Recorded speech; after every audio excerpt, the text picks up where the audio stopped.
Bienvenida, bienvenido a Efectividad. Aquí hablamos de efectividad al máximo, a tope, pero sin olvidar las cosas importantes de la vida. Porque ¿para qué ser productivo, hiperproductivo si no nos sirve después para ser más felices, ¿no? Bueno, hoy vamos a ver 10 trucos para trabajar más rápido con un ordenador. Decía Mario Benedetti en su poema Tiempo sin tiempo: preciso tiempo, necesito ese tiempo que otros dejan abandonado porque les sobra o ya no saben qué hacer con él. Seguro que tanto tú como yo queremos no perder el tiempo ni que nos sobre, sino ganar tiempo. Por eso estos 10 tips para trabajar con ordenador. Además, seguramente, probablemente tú también tengas que dedicar algunas horas a trabajar ahí, a aporrear algún teclado y ver las cosas que suceden en una pantalla. Sí, vamos a ver estos 10 trucos. Son 10 trucos que, excepto uno, el resto sí los he utilizado, los he probado y creo que son verdaderamente útiles. El primero, y quizás uno de los que más me gustan, es aprender mecanografía. Creo que ha sido uno de los aprendizajes más efectivos que he hecho en toda mi vida. Tardé unas semanas en aprender, no se tarda mucho más, a un grado razonable, y llevo casi 30 años ganando tiempo gracias a ese pequeño esfuerzo. Así que si usas un ordenador, a menos que hayas viajado al tiempo y estés conectado con tu cerebro y puedas escribir sin tocar nada, vas a necesitar teclear. La cantidad de horas que se puede ganar sin mirar al teclado aprendiendo mecanografía es espectacular. En las notas del programa, no en las notas del programa, en el artículo en el que estoy basándome para este audio, te dejo a su vez algunos enlaces más para que puedas ver cómo aprender mecanografía online. Te dejo varios enlaces ahí, cómo hacerlo, cuánto se puede tardar, etcétera. Segundo truquito es usar Markdown. Hablamos de esto recientemente, así que tampoco me voy a extender mucho. Es un marcado de texto para cambiar formato, básicamente. Es muy simple, muy fácil de aprender y hay un montón de aplicaciones que permiten entrada de texto con esta función. Incluso WhatsApp o Telegram también incluyen alguna función. No todas, pero algunas sí. Si escribimos sobre todo en procesadores de texto, aprender a utilizar Markdown es un ahorro considerable de tiempo. Igual que en el punto anterior, te dejo también un enlace a un artículo más extenso. Tercera fórmula, usar plantillas. Hay plantillas para todo, hay plantillas para mandar correos electrónicos, para formularios, cartas, documentos de texto. Hay plantillas específicas para aplicaciones, hay plantillas para bases de datos, para hojas de cálculo, etc. Aun si una aplicación no permite el uso de plantillas, que obviamente nos van a ahorrar un tiempo precioso, siempre podemos guardar un documento o lo que sea, podemos guardar como una especie de plantilla nosotros mismos, ¿no? Guardamos el documento base, lo titulamos como plantilla de lo que sea y después lo que hacemos es duplicarlo para modificar en base a lo que ya tenemos hecho. Y el tercer punto sería plantillas. Cuarto, atajos de teclado. Ya sabes lo del control Z, pero hay un montón más. En Mac, que es el ordenador que yo utilizo, un iMac viejito, que me lo compré bastante barato y ha sido una joya.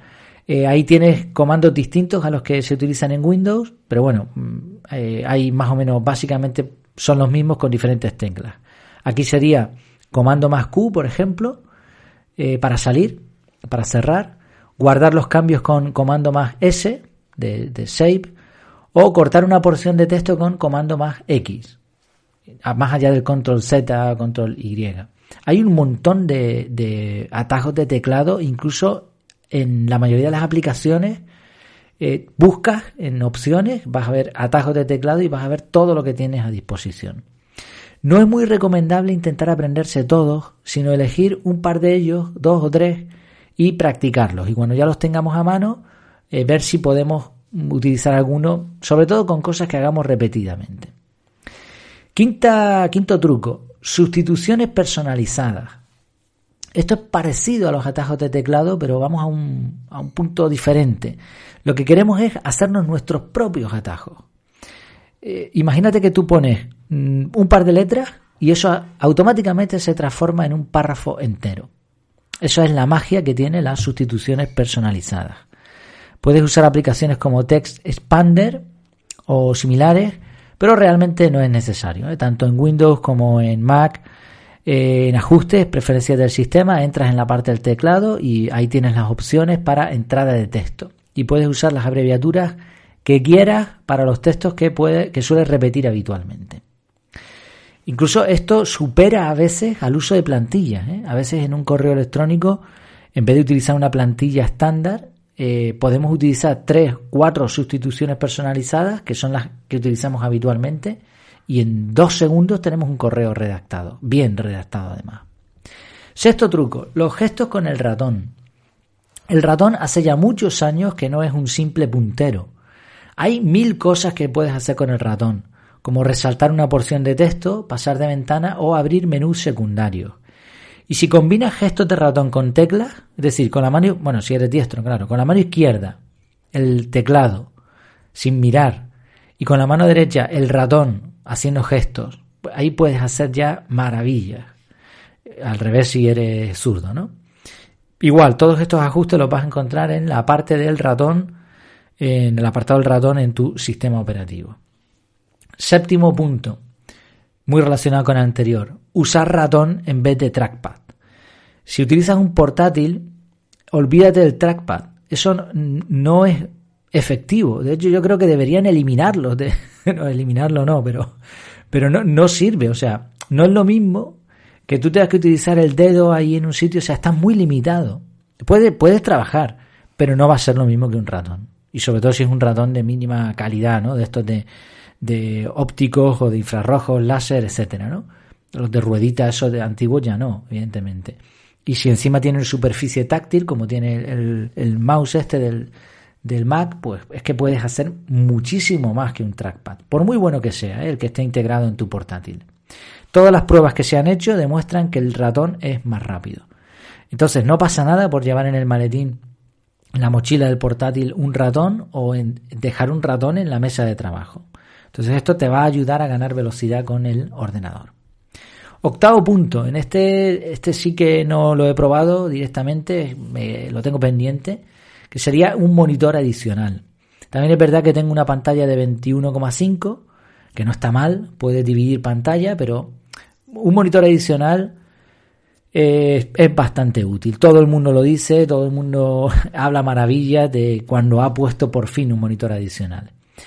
Es verdad que yo tengo un pequeño truco, que es que utilizo una tablet de 9,7 pulgadas, en este caso, de forma adicional, ¿no? Me la pongo debajo del monitor principal y puedo trabajar con los dos a la vez. Pero claro, no puedo traspasar elementos de uno a otro. Y al fin y al cabo los procesos se duplican. No es el mismo ordenador, ¿no? Si busco algo en internet, lo tengo que buscar en los dos sitios. Entonces, si está en tu mano poner un monitor adicional, hazlo porque no te vas a arrepentir. Se pueden hacer eso, trabajos de investigación, en un monitor una cosa, en el otro escribes, en un monitor presentas la investigación, en el otro escribes, trasladas elementos con un movimiento del ratón, bueno, etcétera. Noveno punto, noveno hack, eliminar notificaciones, porque sí, los ordenadores también tienen notificaciones. Si usas WhatsApp en versión escritorio o Telegram, vas a tener los mismos problemas que si estuvieses en el móvil. Cualquier notificación, alarma, recordatorio te va a cortar el flujo de trabajo y te va a obligar a parar y a reconectarte. Todo esto envuelve pérdidas de tiempo. Así que en lo posible quita todas las notificaciones visuales y sonoras y en vez de reaccionar ante las interrupciones, sé proactivo y decide cuándo vas a parar un ratito y vas a revisar el correo o la mensajería. Y décimo truco, no apagar. Cuando digo no apagar, me refiero a no apagar el ordenador. ¿Te acuerdas cuando teníamos que encender el ordenador y dejarlo ahí un rato para que arrancara? Eso pasó a la historia. Tanto si usas un portátil o un ordenador es mucho más rápido dejarlo encendido. Y eso sí, programar tiempos para desactivación de monitor o de disco duro. Puedes acceder a estas funciones en el apartado de ahorro de energía o economizador en la versión de Mac. Obviamente, esto es necesario para que un ordenador funcione bien, aparte de reiniciarlo y apagarlo de vez en cuando. Pero no te interesa que tú cuando vayas a utilizar el ordenador tengas que encender en ese momento, porque vas a perder un tiempo extra, que es innecesario. ¿Cómo combinar las dos cosas? La necesidad de que un ordenador se reinicie de vez en cuando y que no tengas que hacerlo cada vez que vas a trabajar. Bueno, pues por ejemplo, si usas el método CAR, puedes programar un bloque de mantenimiento mensual o semanal para poner al día el ordenador. Somos proactivos otra vez y de esa manera ganamos tiempo. En ese bloque tú puedes decidir, puedes hacerte un checklist con las cosas que quieres hacerle al ordenador y una de ellas pudiera ser reiniciarlo o apagarlo, dejarlo descansar unos minutos y encenderlo de nuevo. Hay algunas recomendaciones más que te podría dar de lo que sería el escritorio, cómo tener un escritorio limpio, ordenado y organizado. Pero eso ya lo tengo en otro artículo, en otro episodio del podcast, así que te dejo el enlace por si le quieres echar un vistazo. En resumen, nos guste o no, pasamos mucho tiempo delante de las pantallas y ahora con esto de la pandemia más todavía. A veces por trabajo, por estudios, por diversión, pero lo cierto es que un ordenador de sobremesa, un portátil, sigue siendo necesario para muchísimas personas. Así que ya que lo vamos a usar y ya que vamos a gastar un tiempo ahí, ¿por qué no ser más efectivos? Hay un montón de trucos, pero la mayoría se basan en lo mismo. Procurar ahorrar tiempo en las en las acciones, mejor dicho, que realizas repetidamente. Y como veíamos en el poema del principio, ¿no?, de Mario Benedetti, el tiempo es importantísimo, el tiempo es más que oro, el tiempo es vida. Pues espero que te haya sido útil este contenido, que estés bien, hasta la próxima.